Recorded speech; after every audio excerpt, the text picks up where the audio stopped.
Justin Hawkins writes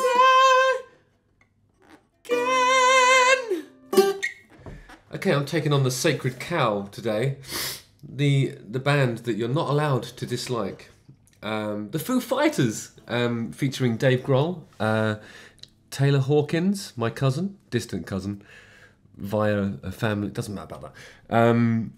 And the other guys. The song, well, I'll probably do two songs today because there's a couple that are out and popular. The first one I'm going to look at is No Son of Mine. Like, subscribe, don't forget. And obviously use the comment section to slag me off for taking on something that is sacred. I mean, the reality of the Foo Fighters is that there's only one opinion available to you, and that is great. Everyone has to think they're great. So in a way, that sort of reverence, I think, is a little bit damaging. I don't think they are subjected to the same kind of scrutiny that anybody else in the music industry is, and that's partly because Dave Grohl is just a lovely bloke, a really, really nice man, does all the right stuff, and everybody loves him, obviously.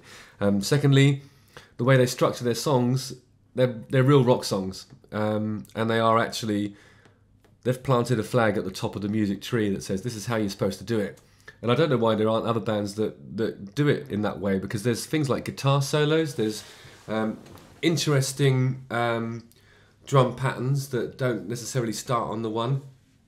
There's fake ones, I'll talk about that in a little bit. Fake ones as in fake ones, not fake ones as in fake ones. You know what I mean, you will know what I mean. And in general, they just do it the way it's supposed to be done, and I think that's... they are really the vanguard for that. And you try to dislike them. Well, I've never tried to dislike anything, but try as you might, it's impossible to dislike them.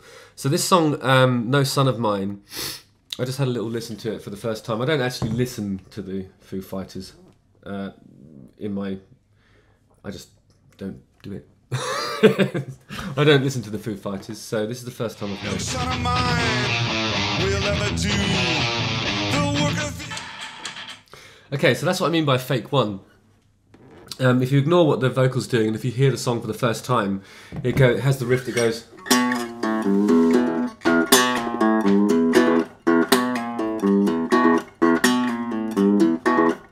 And you think that the one is here. So you think that when the drums come in, it's going to come in on the... But I think it comes in on the when it gets to the E, which is this bit. So it's like a...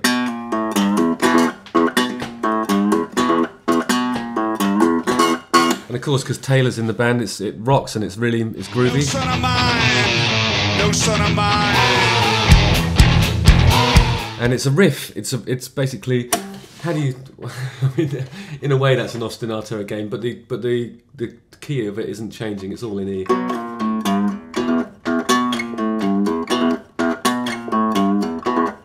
And it's using the Mutt Lange approach to rock. When they created the blueprint for rock, it was this. It was a do a riff, living easy, loving free. You know what I mean? So there's a chord, vocal melody. So it's like no son of mine. So if you ignore what because that's pedaling. That's called pedaling, when you stay on the same note and you play some sort of rhythmic pattern with it, whether it's just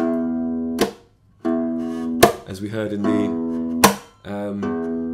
Idols song recently, or if it's a like it is on this. That's called pedaling.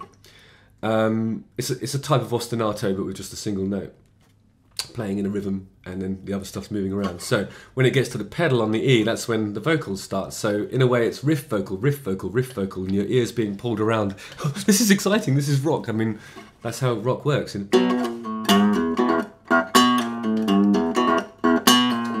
son of mine, like that.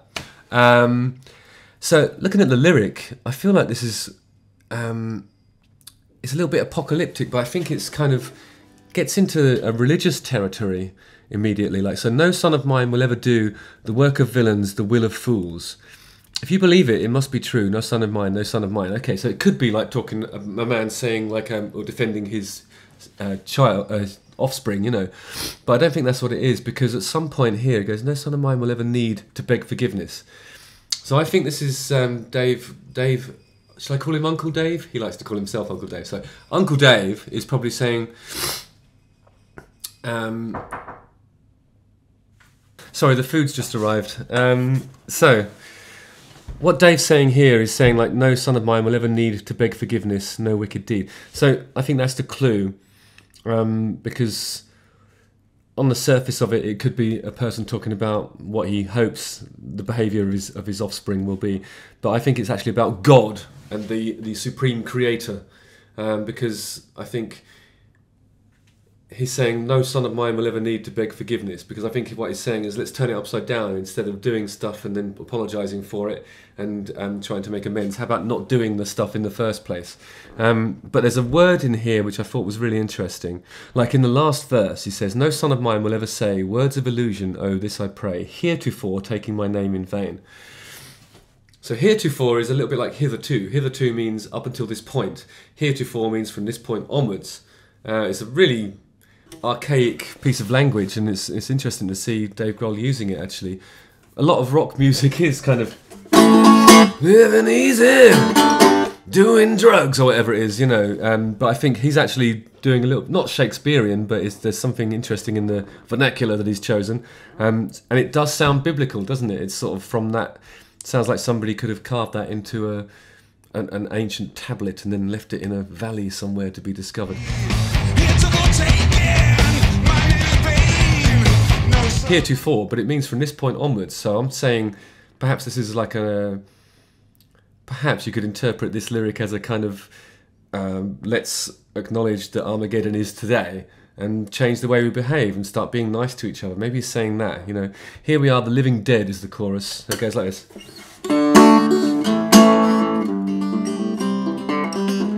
Something like you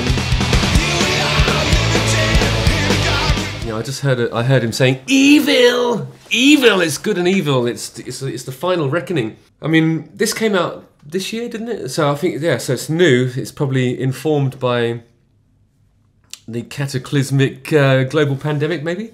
Here we are, the living dead, and a foot with one foot in the grave.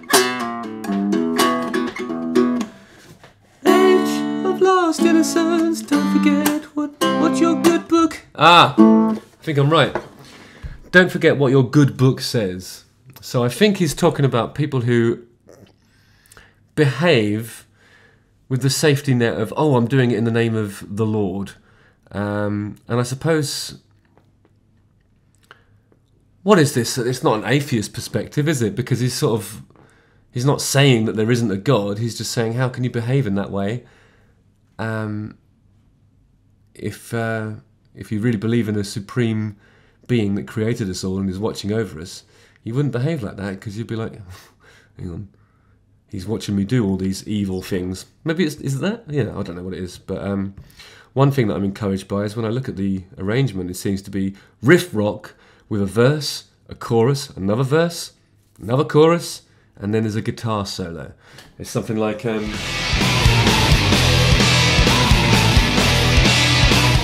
Yeah.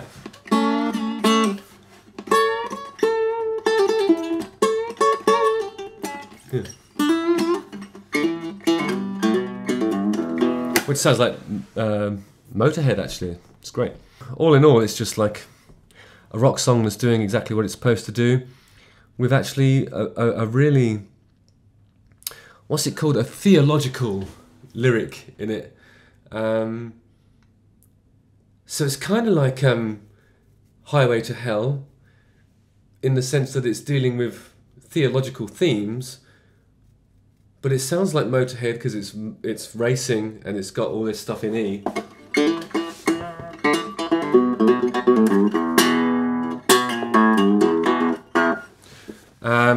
It has riff, vocal, big guitar solo.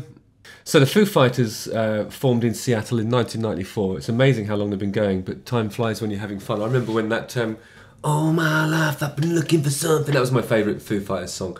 That came out in about 2001, I think, and it was something that we were listening to a lot when we were making our first record. So it shows you how long they've been around. I mean, people think I'm old. They've sold over 30 million albums worldwide, 9 #1 hits, 21 top 40 UK singles. That's amazing. That's like boy band numbers.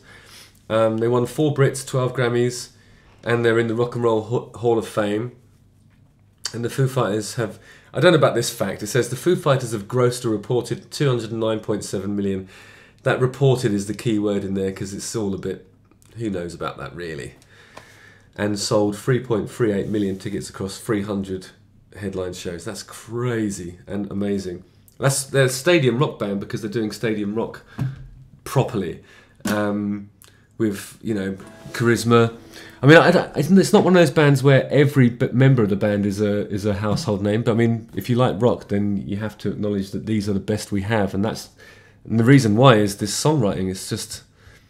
It's exactly what you want to hear. Sometimes, you know, a song will take a left turn and there'll be a key change or something that enlivens you and surprises you. But I tell you who doesn't do that. AC/DC doesn't do that. That probably is the biggest actual rock band in the world. And when you listen to an AC/DC record, you know exactly what's coming 3 or 4 bars before it happens. And when it happens, it's super satisfying because that's what needs to happen. And I think the Foo Fighters have done that with this song as well. There is some examples of their songwriting. That All My Life one is one of those songs where they do take a couple of left turns, and it's a satisfying listen for it. But in a totally different way, this song is doing exactly what you expect it to do when you expect it to happen, and it's just like not junk food because it has the theological lyrical content, but it's more like a really hearty winter warming dish that your mum's made. But, you know, the rock song equivalent of that. The reason why nobody dares to dislike the Foo Fighters is because I think they'll know in their hearts that to dislike the Foo Fighters is to be wrong. This is great. It's great. Cheers! Justin Hawkins writer. What's that called? Back after the break. Like and subscribe, I mean.